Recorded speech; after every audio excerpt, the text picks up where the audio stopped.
할렐루야, 2025년 4월 23일 수요일 아침입니다. 지난밤도 잘 주무셨나요? 성도들을 찾아가는 말씀, 오늘 말씀은 출애굽기 10장입니다. 출애굽기 10장.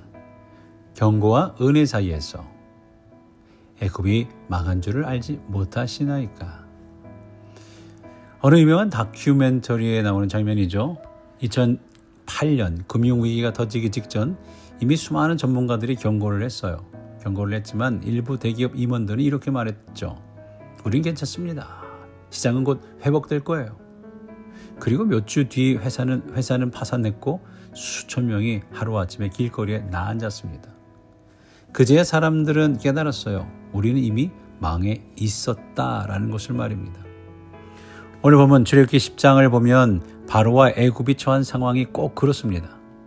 이미 7번이나 재앙이 임했고 모든 것이 무너지고 있는데도 애굽이 망한 줄을 알지 못하시나이까 하는 신하들의 절규가 터져나옵니다.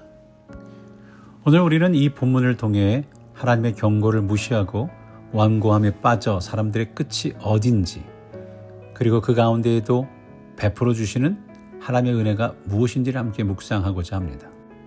오늘 말씀의 첫 번째, 하나님의 목적은 심판이 아니라 회개의 목적과 신앙 전승이라는 말씀이죠. 이래저래 말씀을 우리가 보게 되는데요. 이제 본문은 이렇게 시작하죠. 내가 이 재앙을 내 마음과 내 신하의 마음에 가운데 두어 너희로 내 앞에서 스스로 겸비하게 하려 함이며. 하나님은 반복해서 재앙을 내리시지만 단순히 애굽을 망하게 하려는 것이 아닙니다. 그 목적은 겸비하게 하려 함, 즉 하나님 앞에 엎드리고 돌이키게 하시려는 거예요. 그리고 2절에서는 더 놀라운 목적을 말씀하죠. 이것을 내 아들과 자손에게 전하라. 그러니까 단지 당대의 회개만이 아니라 다음 세대가 하나님을 기억하게 하려는 목적이 있다는 거죠. 믿음의 유산을 전해주는 겁니다. 이것은 신앙이 가정과 공동체를 통해 전승되기를 바라는 하나님의 마음입니다. 그렇다면 과연 나는 우리 자녀들에게 어떤 신앙의 이야기를 전하고 있습니까? 전하시렵니까?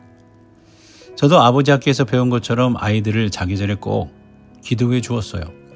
매일 밤 아이들의 머리에 손을 얹고 축복하며 기도하죠. 우리 아이들은 어릴 때 그 의미를 몰랐겠죠?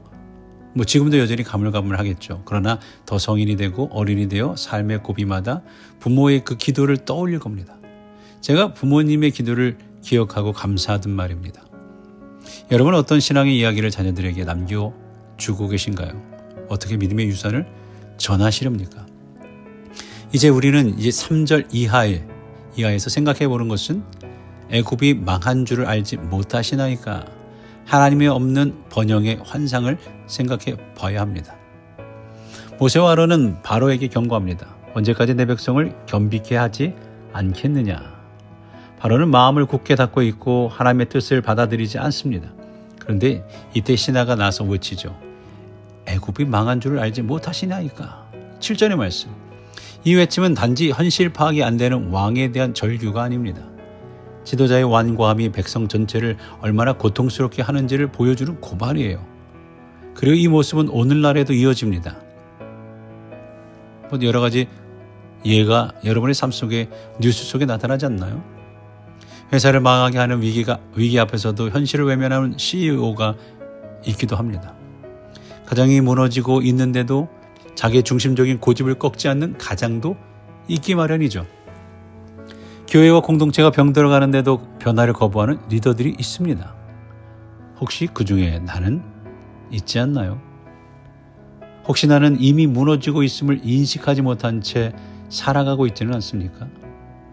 내 삶의 완고함이 내 주변 사람들에게 어떤 고통을 주고 있는지 알지 못하는 그런 상황에 있지는 않은지 우리 스스로를 살펴보며 돌아보는 그런 시간이 될 수 있기를 바랍니다. 또 계속되는 말씀 8절에는 바로가 마치 회개한 듯 행동을 합니다. 가서 예배해라. 그러나 남자들만 가라. 부분적으로 허락하지만 하나님의 뜻에 전적으로 순종하는 것은 아니에요. 메뚜기 때가 오고 모든 작물이 사라지고 땅이 어두워지고 먹을 것이 사라지며 생존이 위협받아요. 그제야 비로소 다시 모세를 불러 회개하는 척합니다. 그러나 재앙이 멈추자 다시 마음을 강팍하게 합니다. 여기서 우리는 거짓 회개와 참된 회개를 볼 수가 있습니다. 거짓 회개는 재앙이 무서워서 하는 것이고, 참된 회개는 하나님이 거룩하시기 때문에 하는 거예요. 이 말은 어떤 사람이 회개하는 이유가 지금 당장 닥친 문제나 고통을 피하기 위해서라면 그 회개는 진짜 회개가 아닐 수 있다라는 말이죠. 일단 피하고 보자라는 거예요. 예를 들어 누군가 병에 걸렸어요. 그제야 하나님께 돌아옵니다. 큰 경제적인 손실을 입었어요. 그제야 갑자기 기도하기 시작합니다. 관계가 깨어지고 외로움이 찾아왔습니다. 그래서 하나님을 찾기 시작하죠. 이런 모습이 꼭 나쁘다라는 것은 아닙니다. 하나님은 그런 상황 속에서도 우리를 만나주시죠. 그런데 문제는 그 고난이 끝나고 다시 하나님을 떠난다면 그 회개는 단지 문제를 해결하기 위한 수단에 불과할 뿐이었다라는 얘기죠. 바로가 지금 그래요. 메뚜기 재앙이 너무 무서워서 내가 죄를 지었다라고 했지만 재앙이 걷어지자 다시 마음을 강팍하게 했습니다. 이것이 바로 거짓 회개입니다. 반면에 참된 회개는 상황 때문이 아니라 하나님이 어떤 분이신지를 깨달았기 때문에 일어납니다. 하나님의 거룩하심을 보고 내가 얼마나 심각한지를 깨닫고 하나님의 사랑과 인자하심 앞에서 내 마음이 부서지고 하나님과의 관계가 깨어진 것 자체를 슬퍼하게 되는 거예요. 이 회개는 고난이 없어도 일어납니다. 사람들이 볼 때 아무 문제 없어 보여도 혼자 조용히 하나님 앞에서 마음을 쏟으며 눈물 흘리는 그런 회개죠. 다윗이 밧세바 사건 후에 이렇게 고백합니다. 내가 주께만 범죄하여 주의 목전에서 악을 행하였사오니 하나님이여 내 속에 정한 마음을 창조하시고 내 안에 정직한 영을 새롭게 하소서. 다윗은 벌이 무서워서 회개한 것이 아니라 하나님의 거룩하심 앞에 자신의 죄가 너무나 고통스러웠기 때문에 회개했어요. 그럼 나는 지금 하나님 앞에서 진심으로 회개하고 있나요? 하나님이 멈추시기만을 바라는 기도에서 머물러 있지는 않나요? 하나님은 완악함 속에서도 회개의 기회를 주십니다. 사랑하는 성도 여러분, 하나님은 무섭고 무자비한 분이 아니라 마지막까지 돌이킬 기회를 주시는 분이에요. 우리가 완고함에 빠져 있을 때 사람을 통해 말씀하시고 상황을 통해 경고하시고 심지어 고통을 통해서라도 깨닫게 깨어나게 하십니다. 그러나 회개는 그때가 아니라 지금 해야 합니다. 지금 이 순간이 바로 회개의 때입니다. 하나님은 오늘도 우리의 마음을 두드립니다. 언제까지 겸비하지 않겠느냐? 너는 아직도 망한 줄을 알지 못하느냐? 여러분의 삶에서 하나님이 이제 돌아오라 말씀하시는 음성을 들으십니까?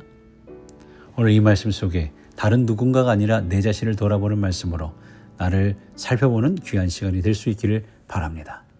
우리 함께 기도하겠습니다. 하나님 아버지, 우리의 눈을 열어 지금이 어떤 때인지 보게 하옵소서. 완고한 마음을 깨트리게 하시고 진정으로 주님 앞에 겸비하게 하옵소서. 심판이 아니라 회개로 이끄시는 주님의 은혜를 붙듭니다. 우리를 회복의 자리, 순종의 자리로 이끄소서. 우리를 사랑하시는 예수 그리스도의 이름으로 기도하옵나이다. 아멘.